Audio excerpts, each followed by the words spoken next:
Alors dans cet exercice, on considère 4 charges.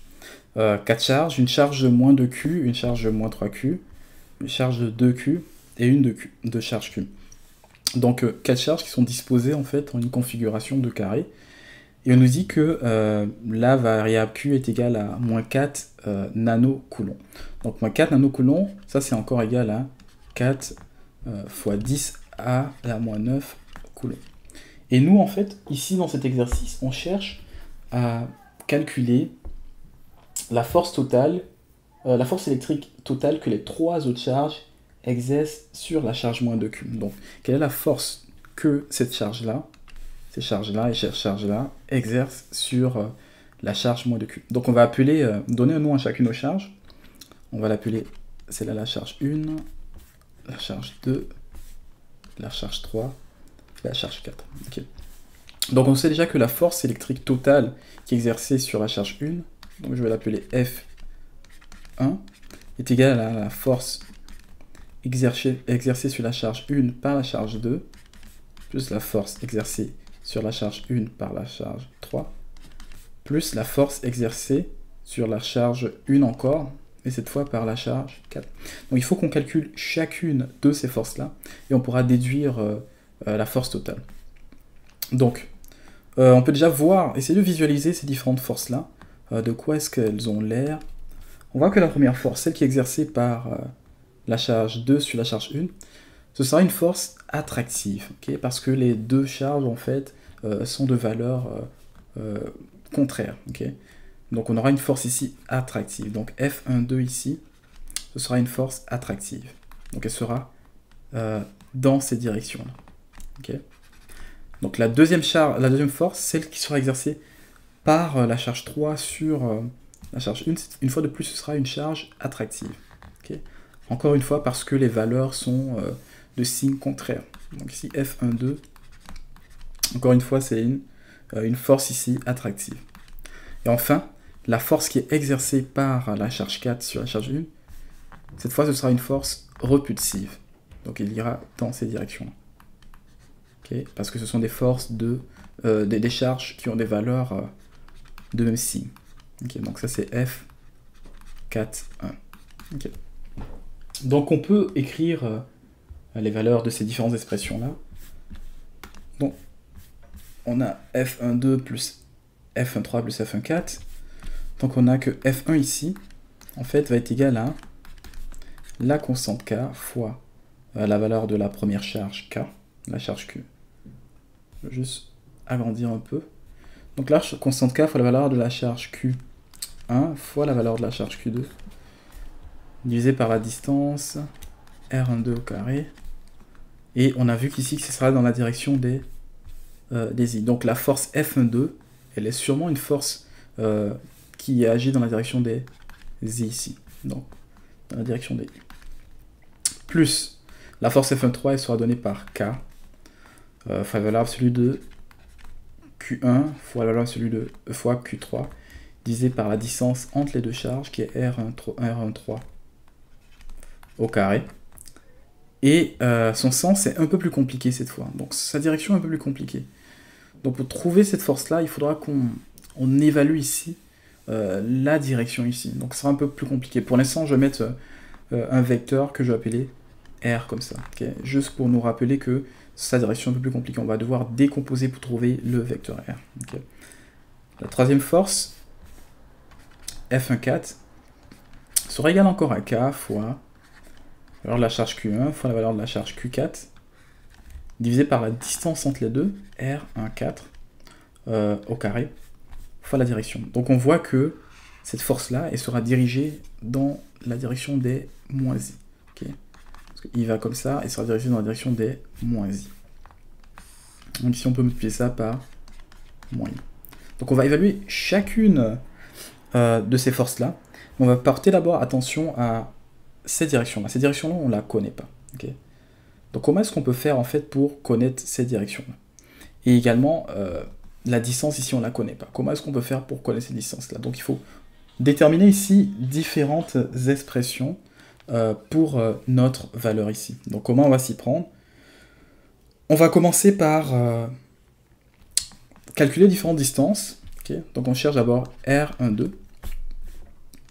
Donc on voit que R12, dans notre expression, c'est cette distance-là, elle est égale à 4 cm. Donc R12, c'est 4 cm, que je peux encore écrire comme étant 4 fois 10 à la moins 2 mètres. Okay. Ensuite, on cherche R13. R13. R13, c'est un peu plus compliqué. R13, il faut faire un calcul pour le trouver. On voit que R13, c'est cette distance-là. Okay. La distance entre ma première et ma troisième particule. Donc, on va utiliser ici Pythagore pour trouver ces distances-là. On voit qu'on a un triangle ici rectangle et que l'hypoténuse d'un triangle rectangle, en fait, l'hypoténuse pour un triangle rectangle, c'est égal à un côté au carré fois un autre côté au carré. Donc ici, R13 sera égal à la racine de 4 au carré plus 3 au carré. Okay, la racine de 4 au carré plus 3 au carré, ça nous donne la racine de 16 plus 9. Et ça, c'est égal encore à 5. Donc on aura 5. Et les unités, c'est les centimètres. Donc on a 5 cm qu'on peut réécrire encore comme étant 5 fois 10 à la moins 2 mètres. Okay. Ça, c'est pour R13. Pour R14, la distance nous est donnée facilement. On sait que c'est un rectangle ici, on aura tout simplement 3 cm. Donc R14 est égal à 3 cm. Donc je peux réécrire ça comme étant encore 3 fois 10 à la moins 2 mètres. Ok. Donc je connais R12, je connais R13, je connais R14. Ce qu'on va chercher également, à présent, on va chercher Q1, Q2 et Q3. Chercher les valeurs de Q1, Q2 et Q3. Donc Q1, on sait que la valeur de Q1 c'est moins 2Q. Okay. Donc c'est égal à... Je vais changer de couleur pour trouver cette expression-là. Q1 est égal à moins 2Q. Okay. Moins 2Q, je sais que c'est corps égal à moins 2 fois 4 nanocoulombs. Okay. Donc si je fais le calcul, ça me donne encore moins 8. Les nanocoulombs, on sait que c'est en fait 10 à la moins 9 coulombs, donc c'est moins 8 fois 10 à la moins 9 coulombs. Okay. Donc pour Q2, cette fois j'ai juste Q. Donc mon expression sera égale à 4 nanocoulombs, que je peux écrire encore comme 4 fois 10 à la 9 coulombs. Ok. Pour cette fois Q3, pour la valeur de Q3, on voit que Q3 est égal à 2Q. Donc 2Q. Donc on peut juste tout simplement prendre cette valeur-là et la mettre l'évaluer comme étant positive. Donc on aura 8 fois 10 à la 9 coulombs. Et enfin pour Q4, pour la valeur de Q4, on a moins 3Q. Donc c'est égal à moins 3Q, que je peux écrire encore comme étant moins 3 fois 4 nanocoulombs, qui est égal encore à moins 12 fois 10 à la... si c'est des moins 9, hein, 10 à la moins 9 coulombs. Ok. Donc on connaît chacune des valeurs de nos différentes charges. Okay. Donc la dernière chose qu'il faut évaluer maintenant pour pouvoir remplacer les valeurs, en fait, trouver notre force, c'est qu'on doit connaître en fait cette direction-là, ce vecteur-là, qu'est-ce qu'il vaut. Quelle est la direction et le sens en fait de notre vecteur ici, le vecteur de la force F12, F13. Donc la force F13. Okay. Donc ici c'est assez particulier. C'est particulier parce qu'on ne connaît pas l'angle entre en fait cette force-là et l'horizontale ici, et parce qu'également notre force, on voit qu'elle a deux composantes. Elle a une composante selon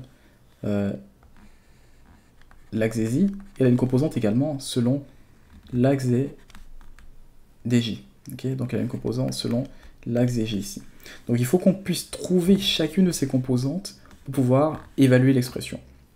Donc on sait que pour trouver les différentes composantes, il faut en fait qu'on puisse faire une projection de cette force-là sur l'axe des y, et en faire une autre projection sur l'axe des j. Mais pour faire ça, il faut qu'on connaisse la valeur de l'angle ici. Donc comment est-ce qu'on peut faire pour tirer l'angle ici?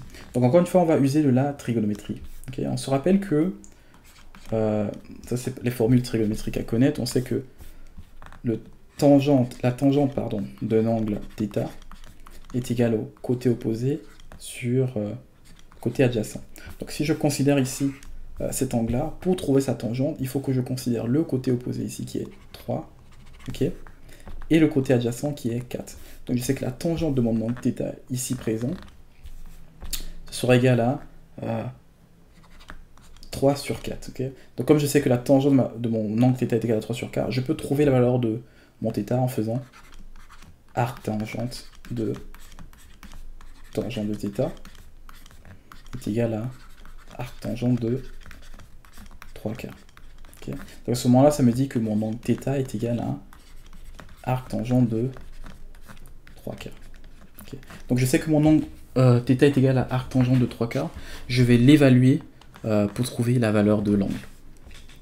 Donc si on évalue ça à la calculatrice, on trouve que arc tangente de 3 quarts, ça me donne 36,86. Donc on peut arrondir ça sensiblement à 37 degrés. Donc en fait, l'angle ici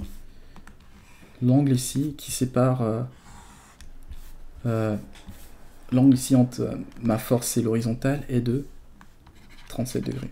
Donc étant donné que je connais cet angle-là, je peux évaluer la force en fait ici. Ok. Donc ça veut dire en fait que ma direction R ici, ok, ce vecteur R là en fait représente en fait ce vecteur de direction ici. Donc il a une composante en I et il a une composante en J. Okay. Donc la composante en I c'est la projection selon l'axe des I, et la composante en J c'est la projection selon l'axe des J. Okay. Donc étant donné que c'est un vecteur unitaire, en fait le R, on le considère comme un vecteur unitaire, donc on aura ici que le R est égal à la première projection, cosinus de mon angle θ selon l'axe des I, ok, et moins sinus θ selon l'axe des J. Okay. Pourquoi cosinus θ et moins sinus θ? Tout simplement parce que je vois ici que ma force, sa composante selon l'axe des I est positive et sa composante selon l'axe des J est négative. Donc c'est pour ça que j'ai moins sinus θ ici, de mon angle, et cosinus θ de mon angle ici.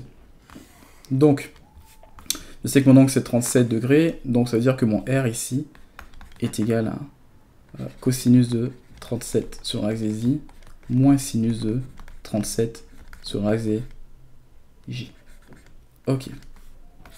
Je peux prendre cette expression-là et la remplacer dans la valeur. Donc on a trouvé toutes ces expressions-là, toutes ces valeurs-là, on peut les utiliser maintenant pour retrouver notre force qui agit sur notre première charge. Voilà, c'est ce qu'on fera dans la prochaine vidéo.